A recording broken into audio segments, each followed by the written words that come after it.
Daf Kufiyu Dalet Amud Bet. Continuing the story with Rabba Baravua, found that Leon Avi was talking to him in the cemetery of Goyim. So he asks him, Marle, Lav Kohen Humor? He's like, Leon Avi, you're a Kohen. Mata Amaka Abba Mar Bekor, how are you standing in the cemetery? And Marle told him he said to Rabba Baravua, Lo Matni Mor Taharot, you never learned the halachot of Taharot. And you don't know the halakha. The Tanya Brata says clearly, Rabbi Shimon ben Yochai Amar, Yochai, Kibrahen Shal Drik Chavim. The graves of a goy and metamein do not have too much. Neymar, the pasuk says, "Ve'aten tonit mar'iti adam atem." You are considered adam. Atem krunedim. Yehudim are considered atem. Ve'en ovdei kochavim krunedam, and non-Yehudim are not considered adam, and therefore they don't have tumat met. Amar le to the Anavi, be'arba'al lo matzina. I couldn't study the four sedarim of Mishnah. Beshita matzina. Am I able to study all six? Meaning, the three main sidarim, Moed, Nashim, and Nezikin, apply all the time. Kodashim, applies semi during the Hamidash and semi now. He's like, I couldn't even do all four of those that are relevant now. And now imagine the two that are not relevant. Ziraim and Taharot do not apply when the Hamidash is not around. He's like, I couldn't master the four. You think you want me to get into Taharot, which I couldn't even do, which is not relevant? Amarle Vamai, how come you couldn't do all six sidarim? Amarle told the Navi, Dahikala Milta. I don't have money. He's in financial troubles. He said, Pishot glimach, take off your cloak. Take some of these leaves that were on the floor. Safa shaka, he collected some leaves. Ki heaven, I think when he was leaving Gan Eden, the leaves Shama de Kamar, he heard about Kol Goat Man ka achil alme kerabba baravua. Who's eating their olam haba now? Like Rabba Baravua, meaning why is Rabba Baravua using his olam haba for olam hazeh? When he heard that, he didn't want to use up the credits, so he shook out the leaves so that he didn't benefit, and he threw them away. I feel lucky. I when he came back home, back to Earth, Sahad Lima Reha, the cloak that he had that touched the leaves had a good smell. He's able to sell it for 12,000 dinarim. But still, he didn't, because he didn't want to benefit from it. He gave the money to his sons-in-laws. Okay. Number 9. If the poor man, you shall not keep the security in bed. Sounds like a wealthy guy. You can't keep it because the guy doesn't need his pillow. He has 19 more. If he's a poor guy, don't lie down while you have the security if the guy needs it at nighttime. But a wealthy guy, you lay down and you can keep the security because the guy is not in dire straits. You can't take the security from him, but you don't have to return it to him. But he is over on all the isurim of keeping it over. So my kamara, what's going on? We just had three completely opposite things. You can't take it, but you don't have to return it, but you're over. Make up your mind.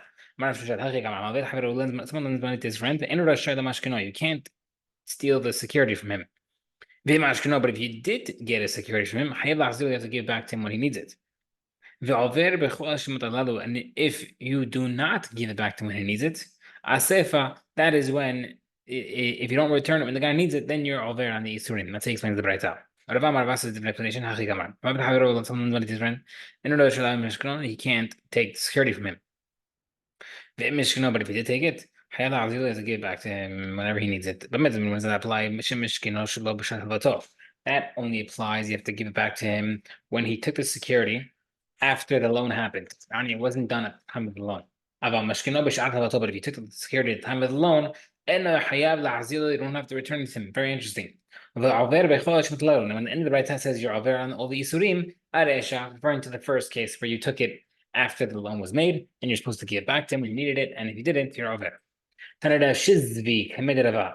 Pasuk says, when the sun goes down, you shall return it to him. That's referring to a night clothing. Second pasuk says you shall return it to him when the sun goes down. That's referring to day garment. Like Gemara says, why are you returning it too late? You were giving him the day thing and the sun goes down, and the night thing as the sun goes up. How does that make sense? Where it says, Amar le, is a man. So he said, okay, I hear what you're saying. Should I delete this braita from my teachings? Should I stop teaching this? Should I delete this program? Amar le, lo. Hachi gamar. We explained the braita, but it's correct. Ad bo hashemish teshivenu lo. Until the sun goes down, you shall return it to him. Zuk sut yom, that's referring to a day garment. Shenitna la habub alayla, that is taken as a security at nighttime, because he doesn't need it at nighttime. And on the reverse, Hashetashi lo ta'avut kibo hashemesh, you shall return it to him as the sun goes down. Zuk is referring to a night item. Shenitna la habub yom, that you can take it as a security during the daytime. Mar b'yochanan, mishkeno. If you took a security from the borrower, and you're going back and forth whenever he needs it, and umet, then he dies. You can pull it off the borrower's children, and you don't have to give it back to them unless they pay the debt. If you take security, why are you giving it back to him? The Torah says you have to return it. What do you mean, why returning it? The Torah says, okay, Ella, what I meant to say, the Meir asked, since you're returning it to him whenever he needs it, why do you go back and take the security back? Again, meaning if you're giving it back to him whenever he needs it, what's the point? The point, there's 2 points of taking the security. Number one, first of all, that the Shemitah won't nullify the loan. Generally, if you have a loan and Shemitah passes by, then the loan is automatically nullified. However, and this is the Prusbul, that's more famously known, or if you have a security that the holding the security keeps the loan alive. That's reason number one. Number two, the reason why is you take the securities because you keep on taking the securities because you don't want the security to land in the borrower's sons if he dies and you get mixed up with other things, and therefore you don't have a security anymore. Therefore, we want you to keep on taking it. So in the event he dies, we know that the loan's there and you have his item. According to the Braita, the reason why you take the security payment is because the guy went back and took it. That's why if he dies, you can keep it as payment. But it sounds like if you didn't return it back and forth, you won't be able to collect the payment. Against Rabbi Yochanan, who said that a lender can take the security back from the dead guy's children for payment. You already explained the right to answer. That's Zachi. Explain it again.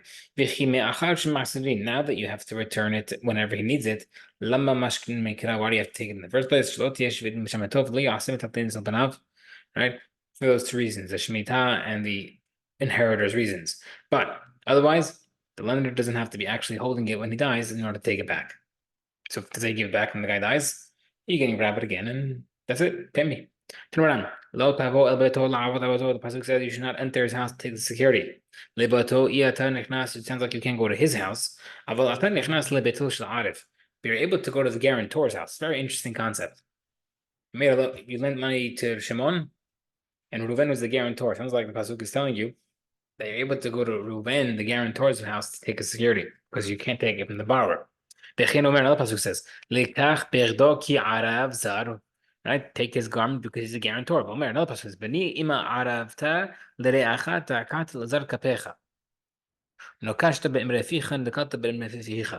these things basically saying that if that's one halakha regarding a guarantor. Another halakha is that a person who you insult, you have to appease them.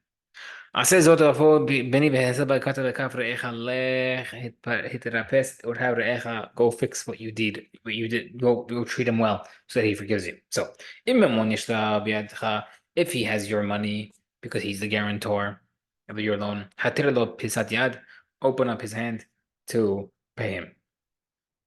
Right? Make sure you pay it up. But if you don't owe money, and rather you have to appease the guy because you insulted him. Gather many friends to ask forgiveness on your behalf. Go have people intervene. Different aspect. When you said the second part, when you said you can't enter his house, sounds like you can enter the guy's house, take his security for other debts. Or if he owes wages for the porter, for the donkey driver, he owes fees for the inn or the hotel or paintings. Right, so these things you're able to take security for. You can't just take security for cash, but if you owe money, you can. But let's say you owed money, but he says, you know what? Wages, sorry. He owed you wages, but now he changed that wage owes into a loan. So you might think you're able to do it. Talmud Amar, mas'at me'uma, only an actual loan you can't take. But if it's changed, then you can't because it's a loan. Now that it's a loan, it got changed into a loan. You can't take the security anymore. Almana, a widow. Ben shehi aniya, ben shehi ashira, whether she's poor or wealthy, and mimashkininota, you can't take a security from her. Shneimar, as the pasuk says, lo tahabol be'echir almana, you should not take a security from the widow. Torah is always having mercy on the widow, and therefore you should not take a security from her. Turn around. Now we're going to talk about this very, very interesting concept. Almana, widow. Ben Shiania, Ben Shah, she know whether she's poor or wealthy, and Mashkinota, you can't take a security. Divided by that, according to Bida. Rabbi Shimon says, 1 second, it depends. Ashida, Mashkinota, if she's wealthy, you can't take a security from her. Aniya and Mashkinota, but if she's poor, you can't. Shata Hayab La Hazila, because you give back to her every day, Bata Mesiah Shem Ra Bishchinoteha. The reason why, in the cases of a poor widow, you can't take a security is because you get to go back to her every day to give it back when she needs it. It's not going to look good. Marit Ayin, people are going to think that if you're coming to visit her every day, there's something more going on, and therefore you don't want a bad name. So, it sounds like that Rabbi Yehuda doesn't care about the reasoning of the pasuk. Meaning the pasuk says, "Don't take security from Amana; it's not going to look good." Now that we explained the reasoning behind it, that would only apply to a poor person, poor widow. But a wealthy widow, that wouldn't apply because you don't have to give back to her. So would that be mutar or not? So Bidah says, no, it's still asur. So it sounds like Bidah doesn't care about the reasoning of the pasuk, but rather halacha. Halacha said, no, I don't care how much money she has. Rabbi Shimon, darish tamadakran. Rabbi Shimon, very famous mahlokim. Rabbi Shimon holds, no, you do have to check into the details and the circumstances of what's going on. And therefore, if she does have money, there's no problem because there's not going to be any problem of shem ra, of ayin hara, because it doesn't look good. It doesn't look bad because you're not going there. Now the problem is we have a machlokes that shows the opposite. Rabbi does hold the reasoning, and Rabbi Shimon does not hold the reasoning. Tanya Berta says, regarding the pasukim for a king, you cannot have many wives because you don't want his heart to be turned away from Hashem. Rabbi the reason Rabbi says, marbehu, you can have as many wives as you want. If he wants, he can have many wives, but make sure that they're all good wives. Rabbi Shimon says, he can't have one wife who will change the way his heart. How at least then he can't marry her. Why is the pasuk? If that's the case, how come the pasuk says you can't have many? Pasuk should just say, don't have any wives that turn your heart away. The Hidush teach you that even if you have the exact amount of wives, then he can't marry another wife, even if she's a tzaddik like Abigail. So Rabbi, who goes on the reasoning, seemingly, he holds that it goes on the basis of the person. Therefore, good, not good, not good. If she's going to change his heart towards the bad, then I don't care how many wives it is. Rabbi Shimon holds no. It all depends on the number. So the Gemara says, so it seems it's a stira against what we just said. That we held that it's the opposite. Rabbi Shimon holds the reason, and Rabbi Yehuda holds no reason. So the Gemara says, no. Really, Yehuda did not go according to the reasoning. So how come this king thing is different? Because the pasuk makes it different. The pasuk says specifically, don't have many wives and don't have his heart changed from God.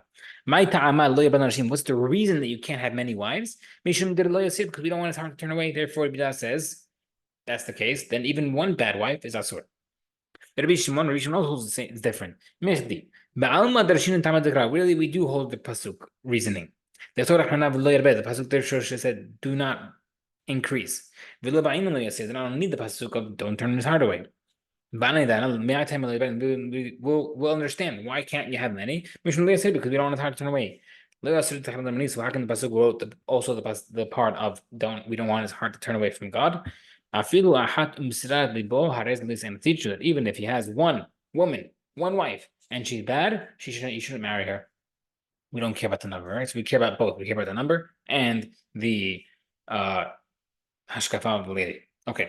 Someone takes the mill, the grind mill as the security. He's a very on lotase. But he's chayav because of two utensils. Is it upper and lower? You shouldn't take the lower part of the millstone and the upper part of the millstone, right? There's two parts to this grinding item. It doesn't only apply to this that you're chayav. Anything that's used for food preparation. Right? The reason why you can't have milk because now you can't make flour. That's severely hurting him. So because he's taking away the life as security. The food is life, and therefore you're taking away his life, or I don't want to say livelihood. That means secure parnasa. But over here, term for you're taking away his you're taking away from his ability to make food. So therefore, not just millstones, but anything that's food related. Marahuna. If someone took away the lower millstone in security, he's still over on two. Mishum rechaim because of the lower millstone, or mishum ki nefesh because you're always still taking away. That's a food item. Rechaim verechev, he takes the upper and lower. Lokesh losh, he gets three. Mishum rechaim verechev, lower and upper, both parts. Or mishum ki nefesh and also because of the fact that you're taking away food preparation and security. Okay, the upper and lower is one. And the upper is also, sorry, the lower is one and the upper is one. Upper and lower together is two.